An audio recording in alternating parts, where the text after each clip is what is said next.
Welcome to Rashmi's रसोई। गोकुळाष्टमी जवळ आली आहे आणि सर्वांनाच माहिती आहे की कोकणात काळ्या वाटाण्याची उसळ, शेवग्याची भाजी आणि आंबोळ्यांचा नैवेद्य ठेवला जातो। म्हणून आज मी तुम्हाला खास गोकुळाष्टमी स्पेशल असं काळ्या वाटाण्याची उसळ कशी बनवायची ही रेसिपी दाखवणार आहे। त्यासाठी हा व्हिडिओ तुम्ही शेवटपर्यंत बघा आणि माझ्या चॅनलला लाईक, शेअर आणि सबस्क्राइब करा। काळ्या वाटाण्याची उसळ किंवा काळ्या वाटाण्याची भाजी बनवण्याकरता आपण हे बघा, हे असे चांगल्या क्वालिटीचे 100 ग्राम किंवा ही घरची आपली मेजरिंग वाटी असते ती एक वाटीभर काळे वाटाणे घेतलेत। रात्रभर हे काळे वाटाणे आपण पाण्यात भिजत ठेवलेले, त्याच्यामुळे हे बघा कसे छान फुलले गेलेत। नंतर आपण एक बटाटा यूज करणार आहोत। बटाटा टोटली ऑप्शनल आहे, पण एका बटाट्याचे मी फोडी करून घेतलेत। 2 टेबलस्पून तेल यूज करणार आहोत। पाव चमचा हिंग, एक अगदी लहानसा कांदा बारीक चिरून घेतलाय, कढीपत्त्याची पानं, नंतर आपण अर्धा चमचा जिरं, अर्धा चमचा राई, अर्धा चमचा हळद, 1 ते 1.5 चमचा हा घरचाच आगरी कोळी मसाला आहे। तुम्ही मालवणी मसाला देखील यूज करू शकता। एका टोमॅटोचे मी असे हे पीसेस करून घेतले, चवीप्रमाणे मीठ। नंतर ह्या काळ्या वाटाण्याच्या उसळ किंवा पातळ भाजीसाठी आपण हे सुकं खोबऱ्याचं वाटण तयार करून घेणार आहोत।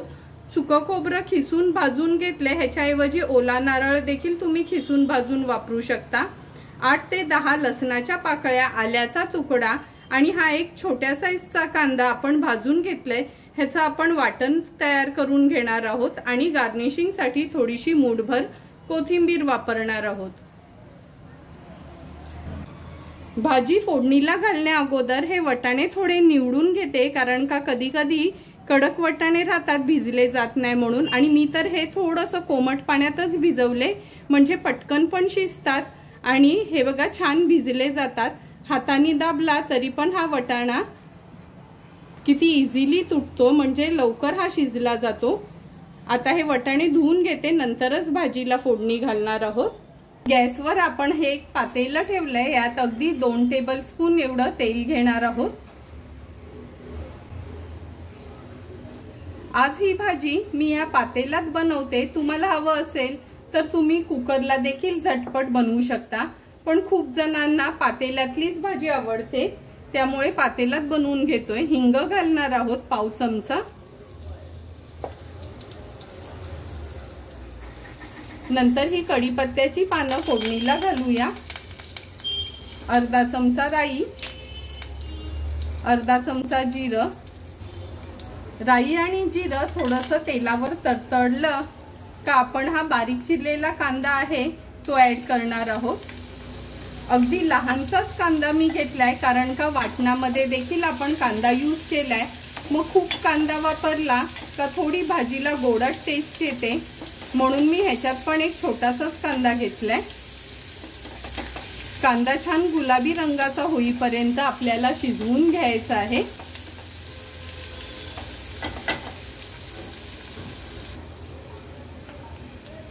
कांदा पण छान गुलाबी रंगाचा झालाय। आता ह्यात आपण हळद घालणार आहोत। नंतर हा घरचाच आगरी कोळी मसाला मी घेतलाय। तुम्ही कोकणातले असाल तर तुमचा घरचा कोकणी मसाला किंवा साठवणीतला मसाला किंवा लाल मिरची पावडर आणि एक अर्धा चमचा गरम मसाला यूज करू शकता। आमच्या या घरच्या आगरी कोळी मसाल्यात भरपूर प्रमाणात गरम मसाला असतो, म्हणून मी कधीच एक्स्ट्राचा गरम मसाला यूज करत नाही। हळद आणि मसाला छान तेलावर शिजवून झालाय। आता हे जे वाटाणे स्वच्छ धुवून घेतले ते आपण ऍड करूया। वाटाणे ऍड केले का थोडे मसाल्यात आपल्याला परतून घ्यायचे आहेत। आणि तुम्ही बघितलंच असेल का एका बाजूला मी हे गरम पाणी उकळवत ठेवलेलं, हे गरम पाणी मी ऍड करते। भाजी आपल्याला किती पातळ घट्ट हवी त्या अंदाजाने आपण पाणी ऍड करू शकतो। 100 ग्राम वाटाणे भिजत ठेवलेले, ते भिजून 200 ग्राम वाटाणे झालेत, त्यामुळे मी सध्या तरी ह्याच्यात ग्लासभरच पाणी ऍड केलेलं आहे। आता ही भाजी छान मिक्स करून झाली, हे बघा लगेचच उकळी आली आहे गरम पाणी घातल्यामुळे। आता झाकण ठेवते आणि ह्याच्यावर मी हे उरलेलं पाणी ठेवते आणि एक 8 ते 10 मिनिटासाठी तरी आपण हे वाटाणे शिजवून घेणार आहोत। गॅसची फ्लेम मी मीडियम वर ठेवते। एक 5-6 मिनिटं झाले का आपण झाकण काढून बघणारच आहोत। वटाणे शिजेपर्यंत आपण हे वाटण तयार करून घेऊया। पाणी न घालता जास्त करून प्रयत्न करायचा का हे वाटण वाटून घ्यायचं आहे। मिक्सरला आता हे आपण वाटण अगदी बारीक वाटून घेणार आहोत। झाकण उघडून दाखवते। हे बघा सुंदर असं आपलं हे वाटण वाटून झालंय। आता वटाणे पण शिजलेत का चेक करून घेऊया आपण। 7 ते 8 मिनिटं झालीत। आपण झाकण काढून बघूया आणि हे बघा ताटावरचं पाणी देखील पूर्णपणे इव्हॅपोरेट झालंय।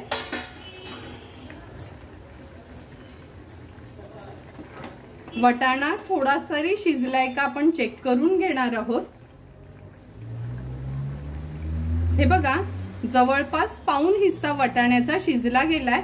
आता या स्टेजला आपण हा जो बटाट घेतलेला फोडी करून तो ऍड करूया। नंतर हा एक टोमॅटो देखील मी ह्याच्यात ऍड करून घेते। बटाटा घालणं टोटली ऑप्शनल आहे, तुम्हाला आवडत असेल तर घाला, पण आम्ही नॉर्मली भाजीमध्ये बटाट घालतो म्हणून मी ऍड केलाय। चवीप्रमाणे मीठ ऍड करते। गॅसची फ्लेम मी आता थोडी हाय करून घेते आणि हे जे आपण वाटण वाटून घेतलेलं ते वाटण आपण यात ऍड करणार आहोत।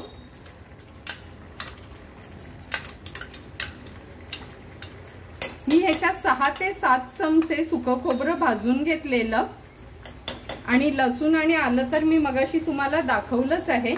आता ही भाजी व्यवस्थित आपल्याला मिक्स करून घ्यायची आहे।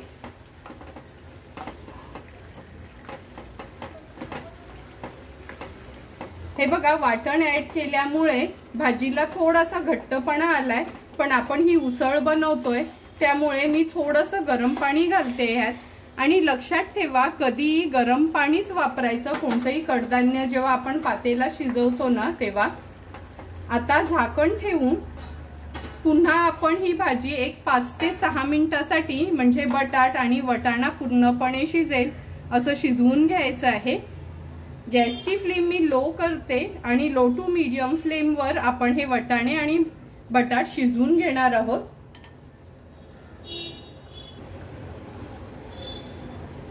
सहा ते 7 मिनिटं झाली आहेत आणि हे बघा झाकणावरचं पाणी देखील इव्हॅपोरेट झालंय। आता आपण चेक करूया आपली भाजी झाली आहे का।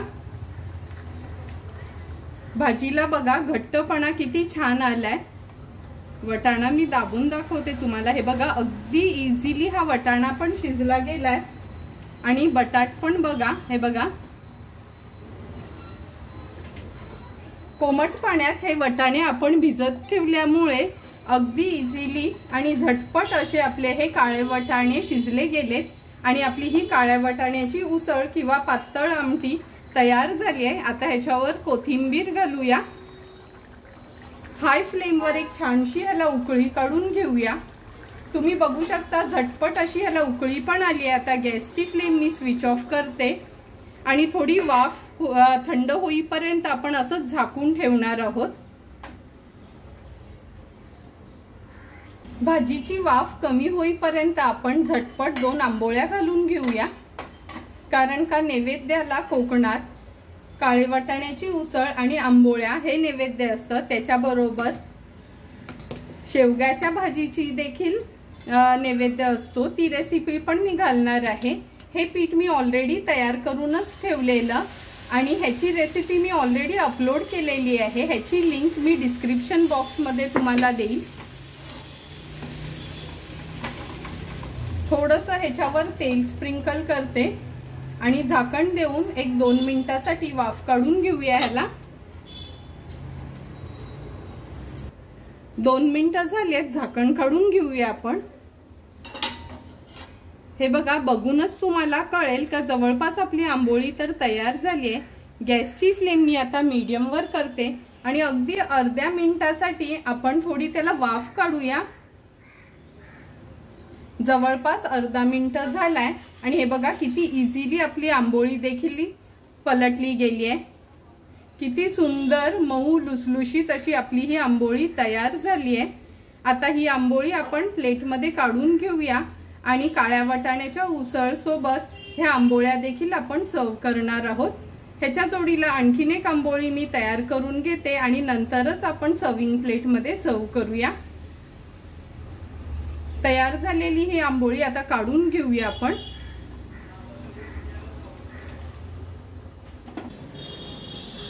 सुंदर असं गोकुळाष्टमी स्पेशल काळ्या वाटाण्याची उसळ आणि आंबोळ्या आपल्या रेडी झाल्यात। रेडी झालेली ही उसळ किंवा काळ्या वाटाण्याची भाजी आपण ह्या सर्विंग बोल मध्ये सर्व करून घेतोय।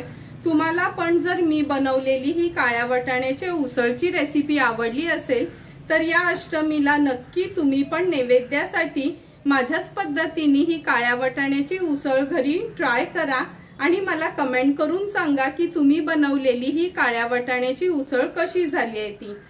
जर तुम्हाला मी बनवलेल्या या काळ्या वाटाण्याच्या उसळची रेसिपी आवडली असेल तर नक्की माझ्या चॅनलला तुम्ही लाईक, शेअर अँड सबस्क्राइब करा। Thank you for watching my video.